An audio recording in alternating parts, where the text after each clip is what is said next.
Hey coin collectors, and welcome to DC Coin World International Coin Channel. Today we're going to take a look at the 1969 San Francisco Mint dime from the United States of America, and there's one of them right here, right in the center. It's really hard to get this dime set up so you can see it well because it's so shiny. And this also, as you can tell, is a San Francisco Mint dime with a deep cameo version. So that's the one we're going to focus on right there, but we're also going to talk about the 1969 Denver dime, and we're going to talk about the 1969 Philadelphia dime, and we're going to talk about how they changed the reverse in 1968, but some of the 1969 coins didn't have the 1968 reverse change on them. They used some of the old dies from 1946. When we look at these, we got a bunch of different things we need to look at. There's a bunch of different values based upon which kind of dime you have. Some of them are extremely valuable in the $2,000 to $3,000 range. This video is brought to us by APMEX. APMEX was able to get us the 1969 proof set, which you see one of right here, this 1969 proof dime. APMEX sells US Mint proof sets. They sell US Mint PDS sets, or the Philadelphia, Denver, San Francisco sets, and they also sell gold and silver bullion and any kind of other world or United States coins you might want. So thanks for sending these to us, APMEX. Alright, so we also see, what's this, a penny? This is the penny from the proof set right here. And you can see it's a 1969 S. In 1969, they didn't have regular circulating San Francisco Mint coins. So if you see one with an S on it for 1969, it's a proof coin. Same with the nickel. You see this nickel here with the S on it. In 1969, that means it's a proof coin. But not all proof coins were cameos, as you can tell. This nickel's not a cameo, this penny's not a cameo, but this dime is. In 1969 at the San Francisco Mint, they made 2.9 million of these, and so far they found 242 1969 proof cameos, or proof deep cameos, and they go for about $130 each. At the Denver Mint, and you can tell the Denver Mint because it has a D down here right above the 1969, they made 563 million dimes. And of those dimes, they found one so far that's an MS or Mint State 68, and that's worth about $1,000. So this is the dime coin. It's Roosevelt facing to the left, says Liberty in front of him, "In God We Trust" under his chin. Way down here at the bottom, we see a J and an S for John Sinek, the engraver of these coins. Then over here to the side, we see the 1969.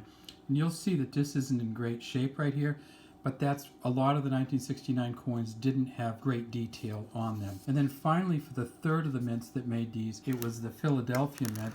And if we can get that light about right, the Philadelphia Mint in 1969, you won't see a mint mark here. There's no P or anything there. They made 146 million of these. And of those 146 million, they found two at an MS or Mint State 67 so far, and they're worth $2,600. They've also found two reverse varieties with the 1968 reverse on them. And let's talk a little bit about that. In 1968, they decided to change the hub that they were using to create the dies for the Roosevelt dime. The hub that they'd used had been the same since 1946. 42 years later, they decided to change it. And what they did when they changed it was they put some sharper lines in the top of the torch. So let's get a good look at the torch. And up here in the torch, they put some sharper lines. So if you get one with really sharp lines in it, that's going to be the 1968 reverse. That's going to be the 1968 reverse on the 1969 dimes. And if you get one with real dull lines in it, like this one, that's going to be the old reverse. It turns out that the ones that are the most expensive or most valuable are the ones with the 1968 reverse, because almost all the 1969 coins had the 1946 old reverse. Let's take a look. That did not occur, however, at the San Francisco Mint. And so let's look at this. So I'll show you the differences. So see all the different lines in there and how sharp they are coming off the flame on the torch. So that's what we're looking at, right? We're looking at the flame on the torch, and we see these lines back here that cut through. We see the lines on top. This is the 1968 reverse on the 1969, but because it's on the proof coin, it's just par for the course. It's not doesn't increase the value because it's supposed to look that way. But if we look at the 1969 Philadelphia Mint coin, we'll see that we have very, very little detail here. We don't have hardly any of this flame detail. And that's how you can tell that you have the old 1946 reverse when it looks like this one here. All right. So what's the difference in the reverses?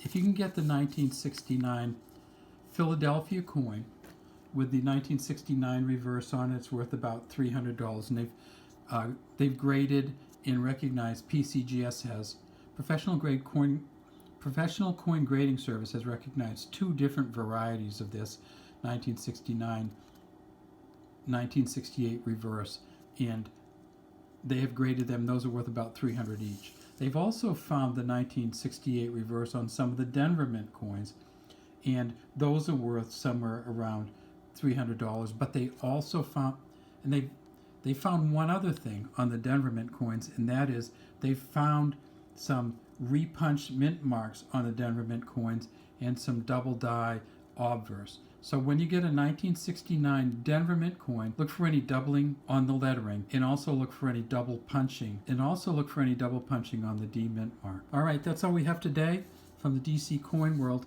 We'd like to again say thank you to APMEX getting these coins to us. APMEX has been very good at providing us with coins so we can make videos. Today's, it was the 1969 proof coin, and we looked at the 1969 proof penny, the 1969 proof nickel, and we looked at the 1969 deep cameo dime, where Franklin Roosevelt just pops right off of this coin, and it's just a sweet, sweet coin. All right, that's all we have for today. We'd love to have you subscribe to the channel and leave any comments you have in the comments section.